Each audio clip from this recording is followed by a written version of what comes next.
بسم اللہ الرحمن الرحیم۔ ایک شخص گھر آیا تو اس کی بیوی نے کہا کہ ہمارے غسل خانے کے پاس جو درخت ہے اسے کٹوا دو۔ میری غیرت گوارا نہیں کرتی کہ جب میں غسل کر رہی ہوں تو پرندوں کی نظر مجھ پر پڑے۔ وہ بیوی کی اس بات سے بہت متاثر ہوا اور درخت کٹوا دیا۔ وقت گزرتا رہا۔ ایک دن وہ خلاف معمول اچانک گھر آیا تو کیا دیکھا کہ بیوی کسی غیر مرد کے ساتھ زنا میں مشغول تھی۔ اسے بہت دکھ ہوا۔ وہ اپنی بدکردار بیوی اور گھر بار چھوڑ کر بغداد چلا گیا اور وہاں اپنا کاروبار شروع کر لیا۔ اللہ نے کاروبار میں خوب برکت دی اور اپنے روز افزوں کاروبار کی بدولت وہ بغداد کے سرکردہ شہریوں میں شمار ہونے لگا، یہاں تک کہ بغداد کے کوتوال تک بھی رسائی حاصل کر لی۔ ایک دن کوتوال کے گھر چوری ہو گئی۔ پولیس نے مجرم کا سراغ لگانے اور پکڑنے کی بہت کوشش کی لیکن ناکام رہی۔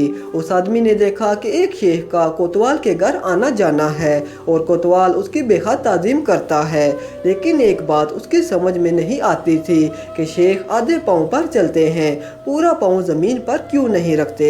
اس نے کسی سے وجہ پوچھی تو اسے بتایا گیا کہ یہ پورا پاؤں زمین پر اس لیے نہیں رکھتے کہ کہیں کیڑے مکوڑے نہ کچلے جائیں۔ وہ شخص فوراً کوتوال کے پاس گیا اور اسے کہا کہ مجھے یقین ہے کہ ہو نہ ہو تمہارے گھر میں چوری اس شیخ نے ہی کی ہے۔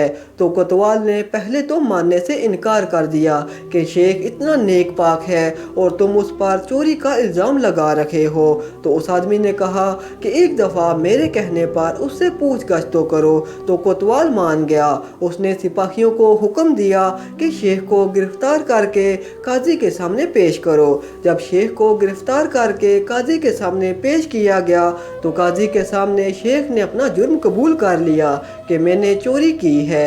شیخ کے منہ سے اقبال جرم سن کر کوتوال بڑا حیران ہوا کہ اتنا نیک پاک آدمی بھی ایسی حرکت کر سکتا ہے۔ تو کوتوال نے اس آدمی سے کہا کہ ہم نے تو کبھی سوچا بھی نہیں تھا کہ یہ شیخ بھی ایسا کر سکتے ہیں، لیکن تمہیں کیسے معلوم ہوا؟ تو اس آدمی نے کہا کہ میرے گھر میں ایک درخت تھا جس نے مجھے نصیحت کی تھی کہ جو لوگ ضرورت سے زیادہ نیک نظر آنے کی کوشش کرتے ہیں وہ عموماً نیک نہیں ہوتے۔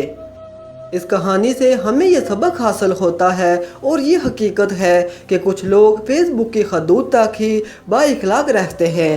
حقیقی زندگی میں ان کے شر سے ان کے محلے دار، رشتہ دار، حتیٰ کہ گھر والے بھی پناہ مانگتے ہیں۔ ایسے اخلاق اور نیک نامی کا کیا فائدہ کہ جس سے صرف وہی لوگ فائدہ اٹھائیں جن کا آپ کی پریکٹیکل لائف سے کوئی واسطہ ہی نہیں۔ اکثر ایسے کرداروں سے واسطہ رہتا ہے کہ ذرا سا جھگڑا کیا ہوا وہ اپنی کمینگی پر اتر آتے ہیں، اور ذرا سا اختلاف کر کے دیکھ لیں کسی سے، اپنی ٹائم لائن پر وہ موصوف کیا بنے ہوتے ہیں اور حقیقت میں کیا۔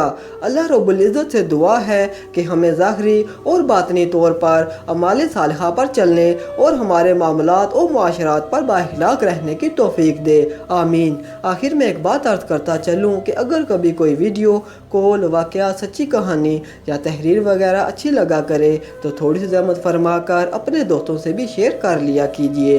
یقین کیجئے کہ اس میں آپ کا بمشکل ایک لمحہ صرف ہوگا، لیکن ہو سکتا ہے کہ اس ایک لمحہ کی اٹھائی ہوئی تکلیف سے آپ کی شیئر کردہ تحریر ہزاروں لوگوں کے لیے سبق آموز ثابت ہو سکتی ہے۔ شکریہ۔